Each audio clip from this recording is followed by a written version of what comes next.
Hello everyone and welcome to my channel. My name is Crown and today we are going to have some more stories that I hope that you will enjoy. But before we start, it would be so much appreciated if you would subscribe to the channel, like the video if you enjoyed it, and maybe leave a comment down below. These simple clicks would mean a lot to the future of this channel and really reward the effort that I put in every day. And now, without further ado, let's go! So, for a quick background, I'm just waking up at almost 2 PM. I'm the owner of a large tow company which has a majority of local police department contracts for accidents and impounds.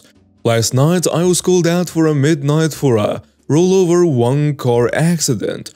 No deal, but it was in the county's largest city, about 20 miles from my office and home.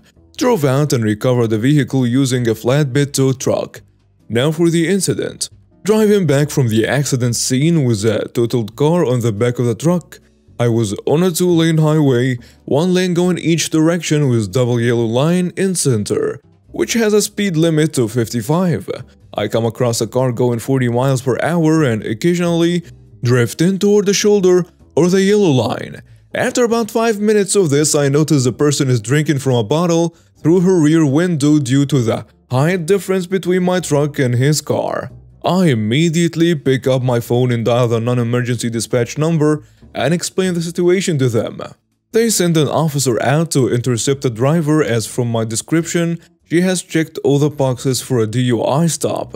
The officer pulls up behind me while we were going down the road and turns on his red and blues.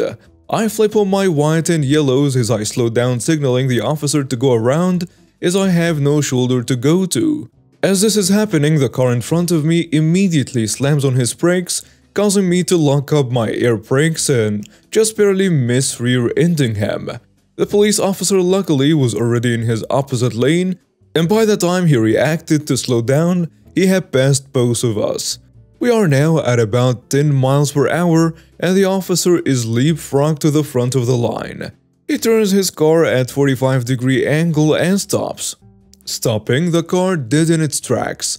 I stopped with my lights on behind him about 2 cars back, again at a 45-degree angle to protect everyone from oncoming traffic as we were now blocking one half of the road. I jumped out and walked around the back of my truck and up the shoulder of the road toward the officer's cruiser. As I'm doing this, I see the driver jump out of her car and start screaming. Our entitled person appears. She's screaming that I'm stalking her and she's scared for her life, calling me a creepy stalker and other bad names and how I followed her from the pub she was at. The officer on scene is the same officer I just spent over an hour on the road cleaning up the wreck that is still on my truck. Out of pure shock, I responded to the officer saying, "You know, there is no way I was anywhere near her, right?" Thankfully, he confirmed it was impossible. The entitled person did not like this one bit, and she started cussing the officer out and telling him to do his job. She pays his salary and calls him her servant. At this point, a second officer arrived and parked behind my truck with lights on. I fall back to directing the light traffic that is coming through. As I'm directing traffic, I'm listening to this belligerent entitled person insult these officers over and over. Of course, she failed the field sobriety test, and out comes a breathalyzer. She blew an 0.12.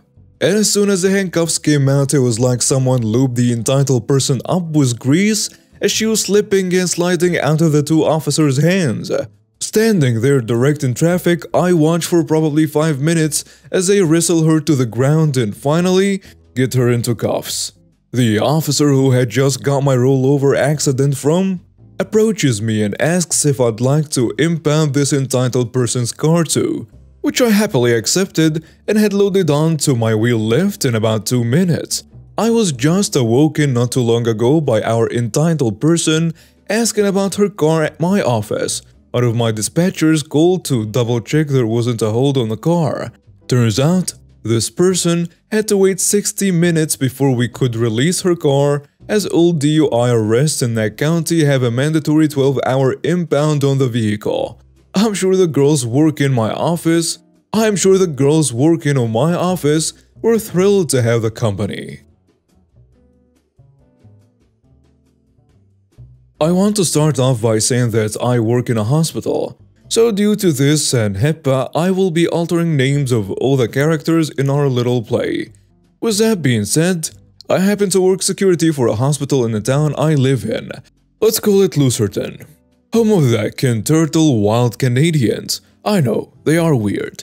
We are contracted out by our employer to the local hospitals. Usually we have 3 shifts.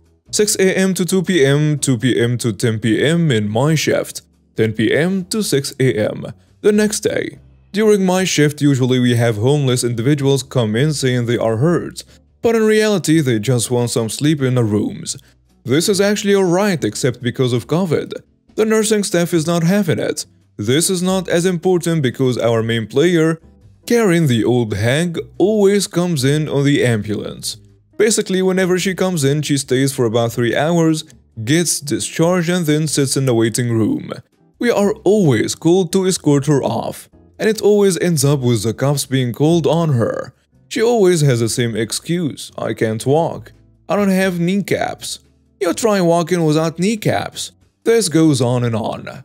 To be fair to her, she does walk with a cane. However, we always remind her that she did just walk from her bed to the waiting room, and that nursing staff was walking with you to make sure you don't fall. Whenever she feels like she's going to lose her battle, she will throw her cane at anyone close to her and throw herself on the ground. Mind you, this lady is like 87 years old and she acts more like a child than my 3-year-old niece. During the night, we had a hold for a patient that was prone to hurting themselves. We just sit outside the room to make sure they don't either hurt themselves or make a run for it. It's policy that involuntary holds cannot leave until our mental health finds them a bed anywhere. We always alternate every 2 hours to make sure none of us get burned out. Plus we have these things called posts, where we are supposed to be for 2 hours anyways. Karen came in on the ambulance as per her usual. Mind you, it's raining heavily, so when the ambulance picked her up, she was soaked from head to toe. According to the nurses, she was also very drunk. Karen plus alcohol equals 1000% crappy pants ultra Karen. Once she gets into her room, Glenda, the good nurse, might as well go all out here, walks in and gets her vitals and asks what happened. The ER tech, Bob the Builder, starts to get her the scrubs you get issued to change into. And the Karen throws a fit. She yells at the nurses because Bob the Builder is male, and she claims that earlier that night she was assaulted, so she does not want any male persons near her. Understandable. They oblige. Only problem is now she's falling back on her "I have no kneecaps," so she doesn't have to wear her scrubs. Great. Let's just stay naked and let the entire ER see you, lady. Midway through the shift, our newer officer called over the radio for us to come into the ER for a disrupted patient. We had no idea that Karen was in the hospital until me and the old guy walked back there. We walked to the monitor tech who has been working in healthcare for like 60 years. Mrs. Nancy. She looks at us with the "I'm gonna kill someone, y'all better stop" look. The old guy says, "What is going on, Mrs. Nancy?" And then we heard it. "I'm not putting on my clothes because I can't. I can't bend my knees." "Karen, you'll have to put your clothes on." "No, are you going to put it on me? I don't want you touching me." Old guy and I just looked at each other and rolled our eyes and sighed heavily. He went to talk to her, and I stayed outside the room providing cover. I talked to the nurses and found out what had happened.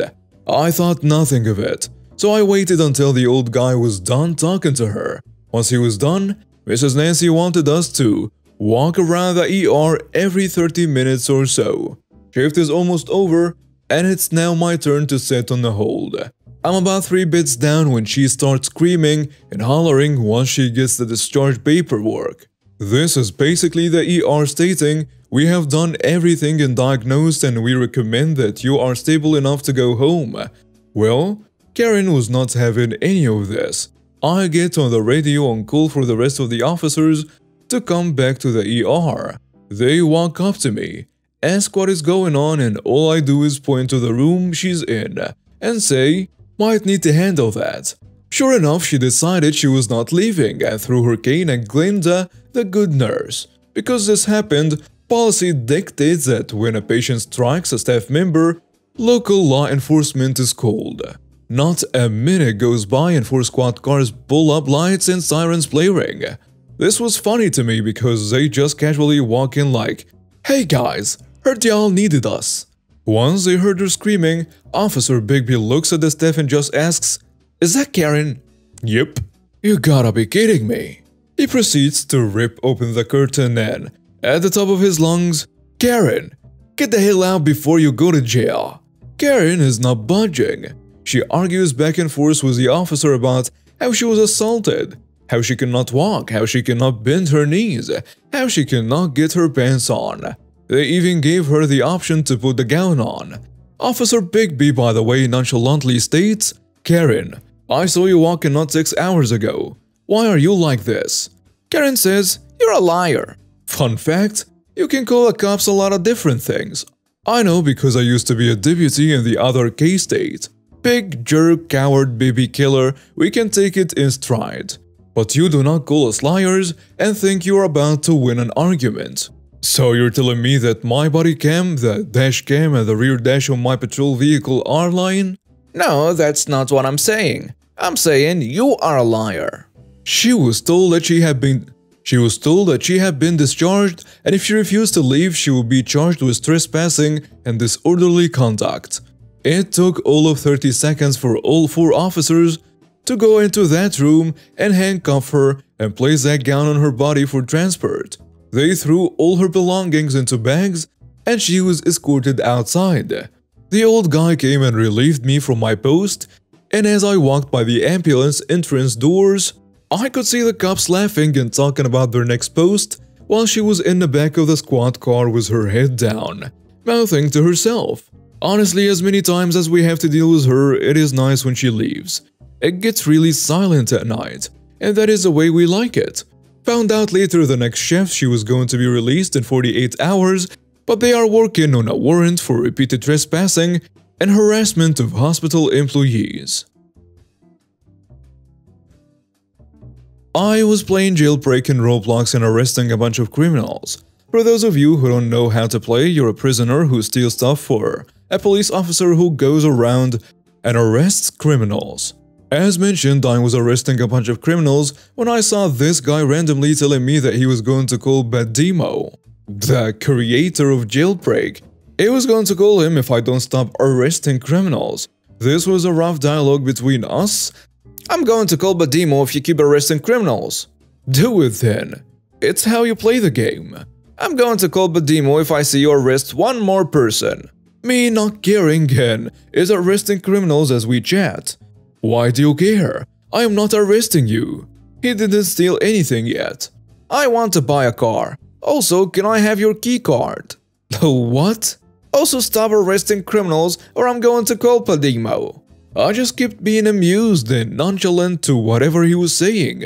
Actually, I'm going to call him. Stop being entitled.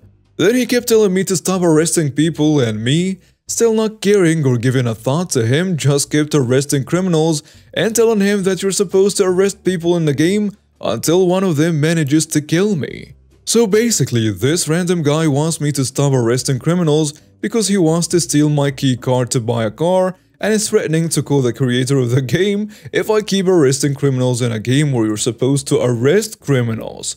I even doubt that he even knows the creator personally. Thanks for reading and feel free to tell me what you think. And now we have reached the end of today's stories. Thank you for watching and see you next time.